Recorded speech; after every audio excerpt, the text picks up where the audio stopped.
Bom dia, pessoal! Que alegria estarmos aqui juntos nessa manhã, nessa sexta-feira, para finalizarmos essa semana juntos, meditarmos na palavra de Deus e também orarmos por nossas famílias. Sim, hoje nós queremos refletir com vocês sobre a chamada lei da semeadura e colheita. Estamos fazendo a leitura do profeta Oséias e hoje Oséias fala exatamente no capítulo 8 sobre como aqueles que semeiam vento colherão tempestades. A promessa da palavra de Deus também é que aquele que semeia generosamente colherá generosamente. E é lógico, mais do que qualquer outra abordagem, o profeta Oséias e a palavra de Deus falam sobre a semeadura da nossa vida em relação a coisas eternas. Esse princípio, na verdade, se aplica a tudo, se aplica às nossas finanças, se aplica à nossa carreira, aos nossos relacionamentos, ao uso das nossas palavras, mas especialmente em relação a coisas eternas. O Senhor Jesus disse para nós acumularmos tesouros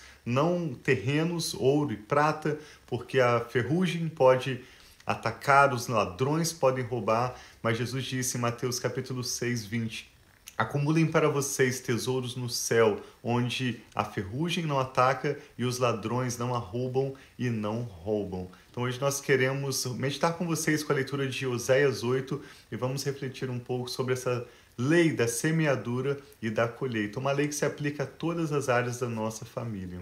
Amém. Então vamos orar pedindo ao Senhor para trazer entendimento, uma aplicação pessoal, que cada um de nós possamos hoje finalizar essa semana que nós estamos aqui juntos, fazendo esses devocionais e também receber algo novo de Deus. Sim, Pai, obrigado pelo teu amor, o teu cuidado, obrigado pelo relacionamento que o Senhor, Pai, tem conosco e quer ter a cada dia mais.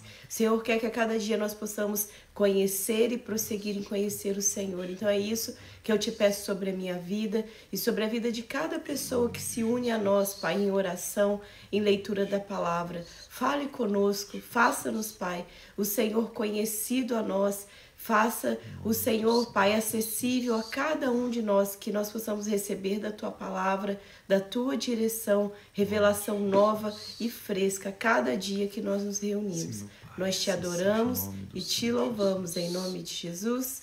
Amém. Vamos começar então, Oséias 8 diz assim: coloquem a trombeta na boca, ele vem como uma águia sobre o templo do Senhor, porque quebraram a minha aliança e se rebelaram contra a minha lei. Israel clama a mim, ó nosso Deus, nós te conhecemos. Israel, porém, rejeitou o que é bom. Um inimigo o perseguirá. Eles instituíram reis sem o meu consentimento, escolheram líderes sem a minha aprovação. Com a sua prata e o seu ouro fizeram ídolos para si, para a sua própria destruição. Lancem fora o seu ídolo em forma de bezerro, ó Samaria.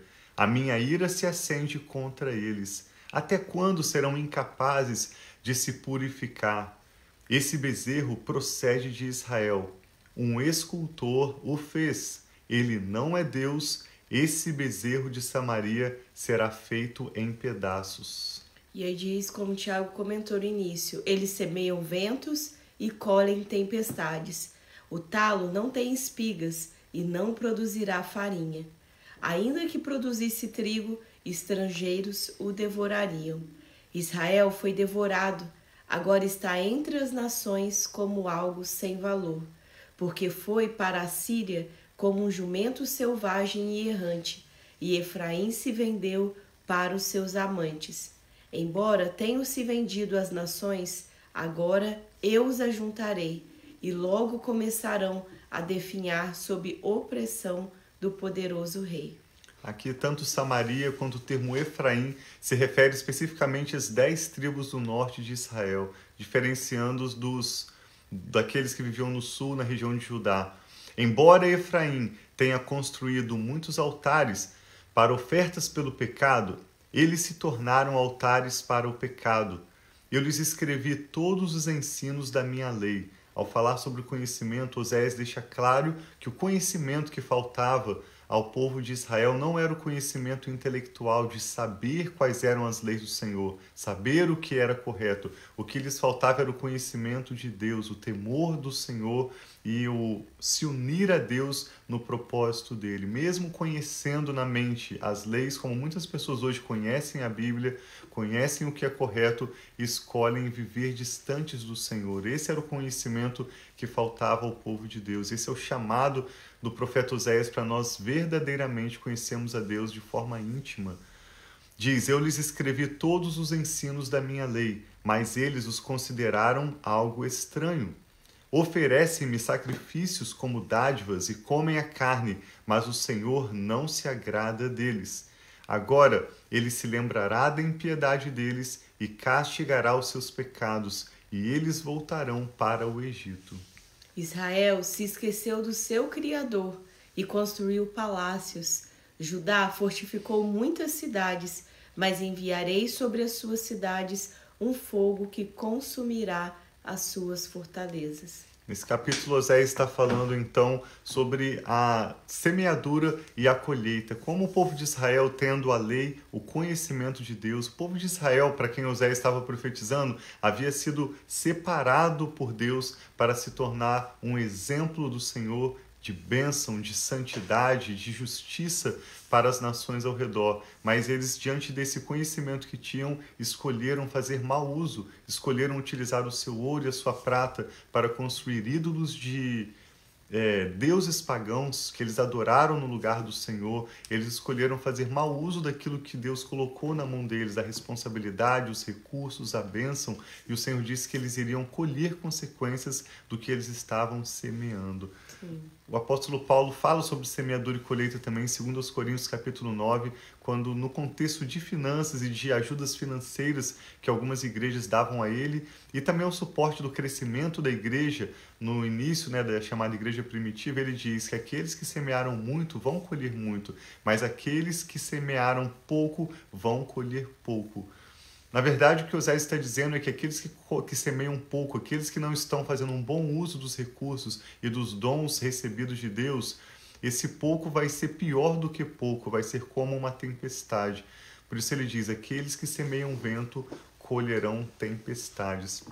Gostaria de compartilhar com vocês também, a respeito desse assunto, o que o apóstolo Paulo escreveu em Filipenses 3, a partir do verso 7, uma confissão do apóstolo Paulo tão linda em relação a opção do coração do apóstolo Paulo, a sua decisão diante do chamado e dos dons de Deus. Lembre-se de que quando Jesus disse que, na parábola, que um recebeu 1 talento, outro recebeu 2 talentos, outro recebeu 5 talentos, chegou um momento em que aqueles homens precisaram prestar contas a Deus, como eles investiram, como eles semearam aqueles recursos e dons. E Jesus está falando muito além da aplicação financeira. Apesar desse princípio também se aplicar a finanças, isso se aplica, na verdade, a todas as áreas das nossas vidas. E Paulo, diante do seu chamado, diante dos seus dons, ele faz essa confissão que eu e a Rafa vamos ler para concluir aqui essa meditação com vocês. Em Filipenses 3, de 7 em diante, diz assim: contudo, o que para mim era lucro, passei a considerar como perda, por causa de Cristo. Mais do que isso, considero tudo como perda, comparado com a suprema grandeza do conhecimento de Cristo Jesus, o meu Senhor, por quem perdi todas as coisas. Eu as considero como esterco para ganhar Cristo e ser encontrado nele, não tendo a minha própria justiça, que procede da lei, mas a que vem por meio da fé em Cristo, a justiça que procede de Deus e se baseia na fé. Quero conhecer a Cristo, o poder da sua ressurreição e a participação nos seus sofrimentos, tornando-me como ele na sua morte, para de alguma forma alcançar a ressurreição dentre os mortos. Não que eu já tenha obtido tudo isso ou tenha sido aperfeiçoado, mas prossigo para alcançá-lo, pois para isso também fui alcançado por Cristo Jesus. Não penso, irmãos, que eu mesmo já o tenha alcançado, mas uma coisa eu faço, esquecendo-me das coisas que ficaram para trás e avançando para as que estão adiante, prossigo para o alvo, a fim de ganhar o prêmio do chamado celestial de Deus em Cristo Jesus. O que o apóstolo Paulo está falando em Filipenses 3 é exatamente que Oséias aborda nos seus escritos. De forma poética e bela, Oséias está dizendo o que vale na nossa vida se não nós conhecermos o nosso Deus. E nós não estamos falando de um conhecimento da lei ou de um conhecimento religioso, porque a lei não pode nos unir a Deus. A lei apenas aponta o problema que o pecado trouxe. Mas nós nos unimos com Deus através da nossa fé em Jesus. É uma simples condição de nos humilharmos diante de Deus para concordar com seus propósitos e, ao nos aproximar dele, conhecermos, permitir também sermos conhecidos de Deus e vivermos a intimidade com o nosso Criador, aquele que nos ama e que tem o melhor preparado para nós.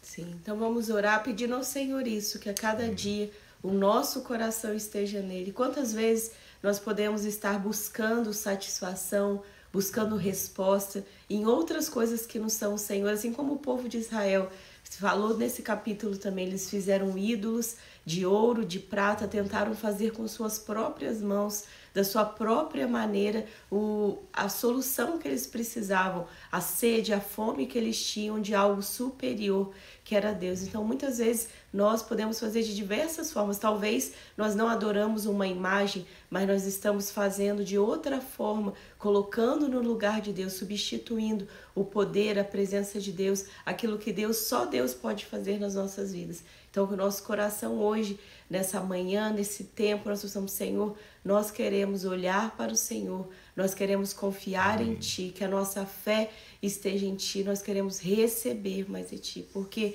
Ele é aquele que nos criou. No final também de Oséias fala que eles esqueceram do seu Criador.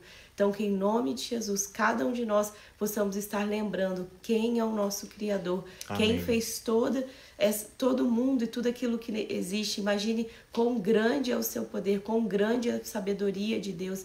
E Ele pode sim nos ajudar, seja nas menores as maiores coisas, porque Ele nos conhece e Ele que nos criou. Sim, vamos orar juntos então. Coloque diante do Senhor agora o seu coração, a sua família, seus motivos de oração. Eu e a Rafa queremos orar juntamente com você, também por esse final de semana que está chegando, Amém. Hoje sexta-feira. Vamos orar juntos. Pai, nós te damos graças pelo seu grande amor reafirmado na tua palavra, amor que nos convida para te conhecer, para estar mais perto de ti a cada dia, prosseguindo em conhecer o Senhor Jesus, o poder da sua ressurreição, o poder do teu Espírito Santo, a sabedoria que vem do Senhor apenas. Nós abrimos nossos corações humildemente para dizer sim e amém para tudo que o Senhor tem para nós. Amém, Te pedimos perdão, Pai, pelas vezes em que nós e nossas famílias nos esforçamos, tomamos decisões, como disse esse texto, sem antes consultar o Senhor, fazemos coisas que se tornam ídolos para nós. Pedimos a tua misericórdia, Pai, o teu perdão, e te damos liberdade para que o teu Espírito Santo venha tirar dos nossos corações, da nossa mentalidade, qualquer pensamento, qualquer apego, qualquer coisa que não provenha do Senhor, e que nós possamos ter o nosso caminho liberado para avançar na nossa caminhada com o Senhor dia após dia, conhecendo e prosseguindo em conhecer o Senhor. Oramos pelos nossos filhos, por aqueles que apresentam agora os seus descendentes, para que o Senhor tome a nossa família, também cada casamento, sob os teus cuidados. Venha, Pai, com as tuas revelações. Venha com os teus propósitos cumpridos em nossas vidas. Nos dê também paciência para aguardarmos o teu tempo. Nos dê sabedoria naquilo que cabe a nós em relação ao uso, à administração dos dons e dos talentos que o Senhor nos tem confiado, e que a nossa semeadura resulte em glória para o teu nome. Sim, que a nossa semeadura resulte em um futuro de bênção para a nossa família. Que o Senhor, Pai, tenha liberdade para cumprir para conosco o teu propósito e nos dê sabedoria no uso de tudo aquilo que o Senhor nos tem confiado, os relacionamentos, os recursos. Nós queremos fazer bom uso para a tua glória e para a bênção da nossa família. Oramos por um final de semana abençoado também. Sim, e confiamos ao Senhor todo o nosso futuro, tudo que toma o nome da nossa família, em cada detalhe da nossa existência, entregamos nossa vida sob os teus cuidados e sob o senhorio de Jesus. Assim nós oramos com fé e com ações de graças em nome do Senhor Jesus. Amém. Então, que Deus abençoe muito a sua vida, a sua família. Assim Tem um final de seja. semana muito, muito abençoado. E nós voltamos aqui no domingo pela manhã, né, meu amor? Para continuarmos nessa leitura de Oséias e aprender mais de Deus. Sim, na próxima semana vamos concluir a leitura de Oséias. Temos sido tão abençoados com mais essa leitura que nos chama ao conhecimento de Deus, um conhecimento profundo, um conhecimento que resulta na maior satisfação de vida que nós podemos desfrutar. Muito obrigado por compartilhar essa ministração com alguém de quem você se lembra agora. Envie para que essa pessoa receba também essa meditação, possa orar conosco e assim também será abençoada em sua família. Nós amamos vocês. Um abraço.